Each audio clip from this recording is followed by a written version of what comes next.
Welcome to the Equine Energy Medicine Podcast with your host, Audrey McLaughlin. Hey friends, welcome to the Equine Energy Medicine Podcast. I'm your host, Audrey, and today is episode 33, and we are talking about long-term effects of some of these medications that we have our horses on.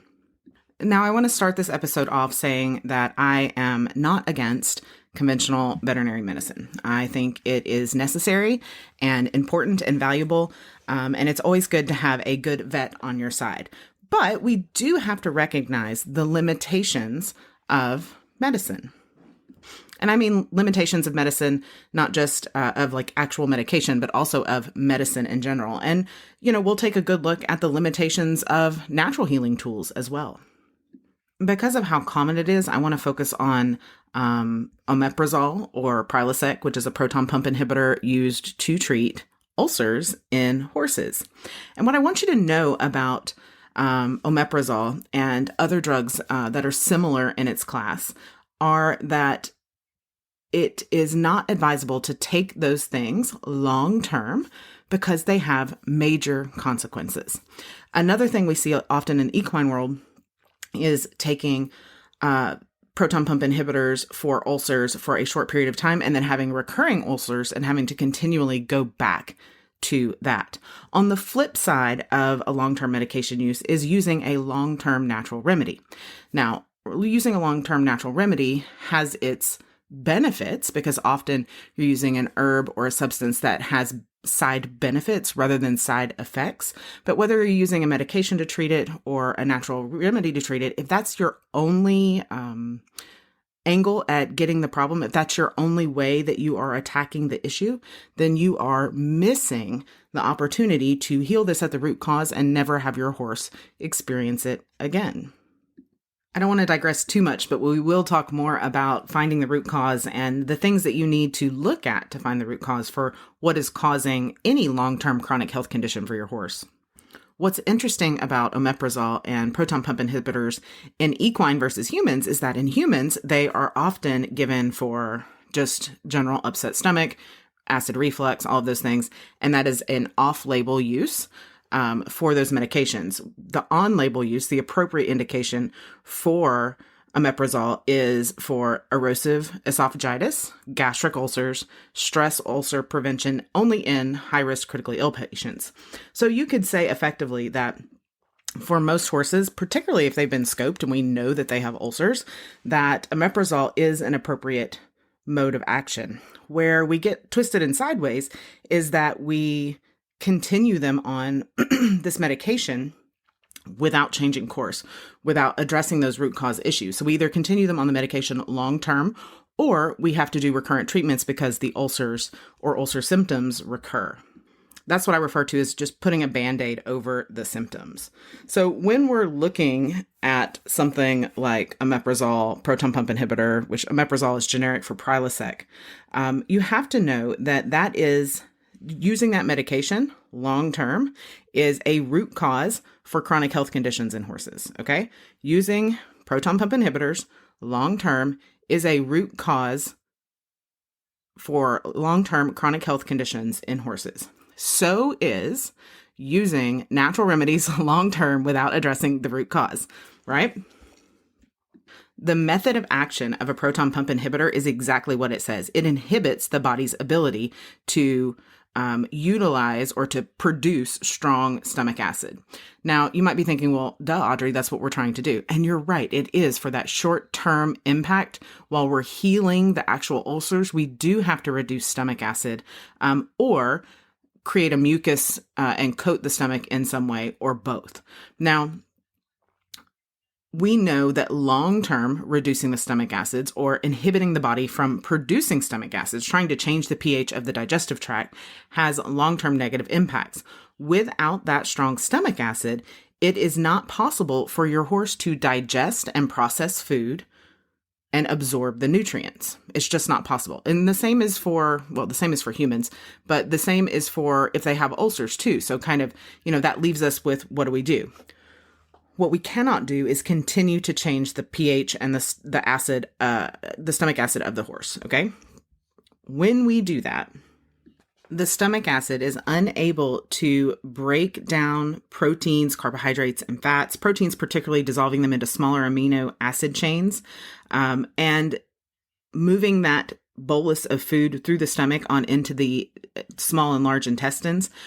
What ends up happening is the horse is not able, when the particles come from the stomach into the intestinal tract without being broken down properly by the acid, then everything from that point back doesn't work properly because the intestines get a larger particle than what they're expecting. We end up creating inflammation, leaky gut, all kinds of problems moving through the digestive system. You can think of the digestive tract as having shag carpet, right? And when particles come into the digestive tract from the stomach in the right digestive state, then the digestive tract, that shag carpet, is able to pull the nutrients, the minerals, the vitamins, the fats, the carbohydrates, the amino acids into the body and the bloodstream so it can then be used as the building block of cells. When the stomach acid is not correct in the horse's stomach, when it's been altered by medication, when it's been altered by a natural remedy, then what we're doing is pulling those particles in that are much too large, and that shag carpet, instead of being able to absorb what it needs to absorb in the intestinal lining, it just gets broken off. And pretty soon you have these large gaping areas that are essentially leaky gut in horses. And I can hear you now. So Audrey, if you're telling me that I shouldn't treat my horse for ulcers, and yet ulcers are a problem for my horse, then what do we do? Well, here's the thing. Whether you choose to use a conventional treatment short term, like omeprazole or anything else in that class in the market, or you use a non-conventional holistic treatment, which I'll link my ulcers class in the show notes, and you can go through all the information about ulcers. I want this to be more directly about side effects of medication. We're going to talk on, we're obviously talking on ulcers, but the reason why I'm using ulcers is because it's something that most people have dealt with. Over 50% of horses deal with ulcers, and the rate goes higher in performance horses, 60 to 90% of performance horses, race horses being on that 90% kind of line, and some of our other performance horses being near that 60% line, deal with ulcers. So this is something that most people are familiar with in the equine world. All of this to say that having a horse is designed to have nice, strong, acidic gastric juices because it's necessary to completely digest their food into the critical components, the amino acids, vitamins, minerals, fats, and carbohydrates that are needed to run the horse's body. And so when you have ongoing or frequent use of proton pump inhibitors, what is essentially an equine antacid, supplements that decrease stomach acid, you become vulnerable, your horse becomes vulnerable to so many different deficiencies, particularly essential amino acids, but also key minerals, because those minerals are linked to various amino acids found in the horse's diet. So when we see long-term impact from extended use of these type of medications in horses, you can develop deficiencies of things, that are very impactful to the horse's performance. So far we've talked about amino acids, muscle maintenance and development, also energy and performance levels with things like folate and vitamin B12. Not to mention, the immune function of the horse is impacting all of these issues. So ongoing use of proton pump inhibitors, of antacids and supplements that kind of do the same thing, that alter the stomach acid, lead to reduced levels of magnesium and zinc, which has impact on immune function and insulin resistance, and ultimately even cardiovascular issues for horses. So I see this a lot with horses that are eating, kind of your exemplary diet, a very nutrient-rich forage diet. But if they aren't able to appropriately digest and absorb and convert these nutrients to get past their cellular membranes, it doesn't really matter what you fed them, right? So, although this kind of took a little bit of a turn into an ulcer lecture, what I want you to understand is that everything that you're putting in your horse's mouth that is not natural forage food has an impact for the better or worse. When we're looking at natural remedies for these things, there's even a spectrum of natural remedies as to things that are having a positive impact long-term, such as mucus producing, I'll get it out, protective herbs for the digestive tract, versus a medication that changes the way the horse produces stomach acid, or a nice mucus forming herb or fat or whatever it is that coats the digestive tract versus like a bentonite clay that changes the stomach acid, but also binds up all the nutrients and prevents the horse from being able to utilize them correctly. So we see that a lot with ulcer medication. And then the second thing that I see most often causing, I won't say the only thing, but kind of the top other thing I see are long-term use of NSAIDs. So I'm looking at Equiox for this and all the other drugs that fall in the Equiox category, as well as things like bute. So I think personally that the invention of pelleted bute might be the worst thing for equine health on the planet, next to or right up there in line with proton pump inhibitors or omeprazole. Now, Equiox NSAIDs can be classified a little bit differently because although they have long-term impact on the horse, sometimes from a life, from the horse's ability to have a comfortable life, I understand that there are some cases where Equiox may be necessary.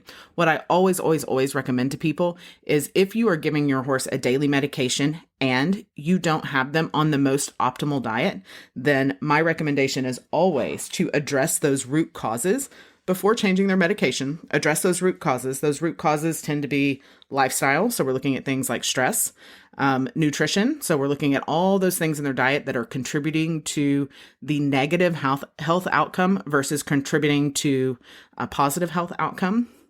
So I am looking directly at grains. I'm looking directly at additive filled supplements and foods. I'm looking directly at concentrated feed products.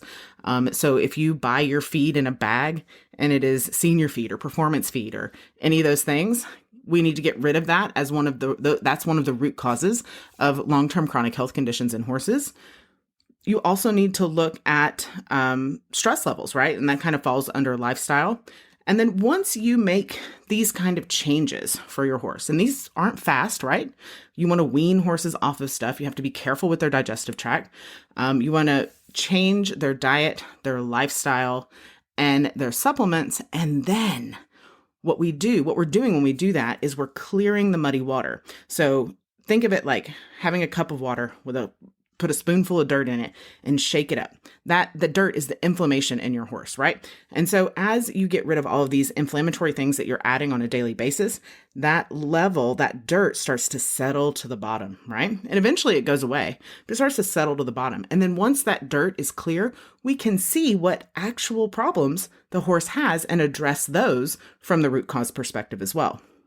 And once we have that sort of muddy water cleared out, that's when we can look at, okay, let's try my horse off of Equiox for 7 days and see, does it make a difference? Do we need to add something else? Do they just need some joint support? Once we removed all of the inflammatory stuff, is there, pain and lameness going away, right? So these are all things to consider when looking at whether or not keeping a horse on a medication long-term is viable or not. So again, just to review, when we're looking at the root causes to address when trying to get a horse off of long-term medication or trying to avoid long-term medication, those root causes we're looking at excessive dietary starch and sugar, poor teeth, overfeeding, underfeeding, infrequent feedings, stress, medications like antacids, proton pump inhibitors, which omeprazole falls into that category, and non-steroidal anti-inflammatories. Now, because I said I would touch on natural remedies, I will do that. So the reason why I talk about natural remedies in kind of this, addressing the root cause and long-term effect is because even if you keep your horse on the lifestyle that isn't going to work for them, right? You keep them on infrequent feedings. You keep them on a scoop of senior feed morning and night or a scoop of performance feed morning and night.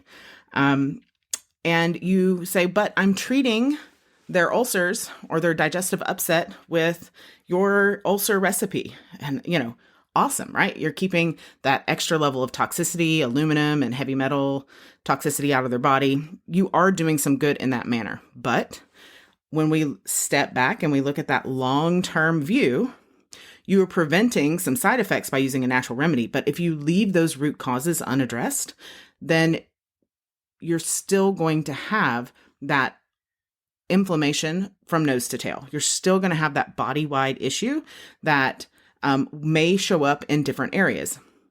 So you'll have to feed an increased amount of feed. You'll be constantly searching for a supplement to help fix the top line or this or that or the other. You will be, and there's no supplement for top line that works for top line, but we'll talk about that on another episode. But we will, you'll continually search out these issues. You might develop arthritic changes or some kind of, unexplainable lameness or periodic lameness. Because when we Band-Aid, even with natural remedies, when we Band-Aid a root cause, when we Band-Aid a symptom and ignore it so that we can continue on, long-term, that leads to more chronic health conditions. Okay. All right. So I know this episode was kind of all over the place. I started out talking about the side effects of long-term omeprazole use, and I did cover those. And then we took a pit stop into NSAIDs, and then another pit stop into ulcers and all kinds of stuff. So hopefully you gained something. Hopefully there was some little spark of something in my disjointed conversation here that leads you to have an aha moment for something you're doing with your horse, something you do to improve their life or your performance together. Definitely check out the show notes. I'll link the ulcer class there. I think it's like $30 or $25 or $35, somewhere in there. Grab that if you are struggling with ulcers, and definitely stay tuned. We're going to have some more Q&A episodes and some different things coming up. So I appreciate you hanging out with me. More soon. Thanks for listening to the Equine Energy Medicine Podcast. Ratings and reviews are always appreciated. We'll catch you in the next episode.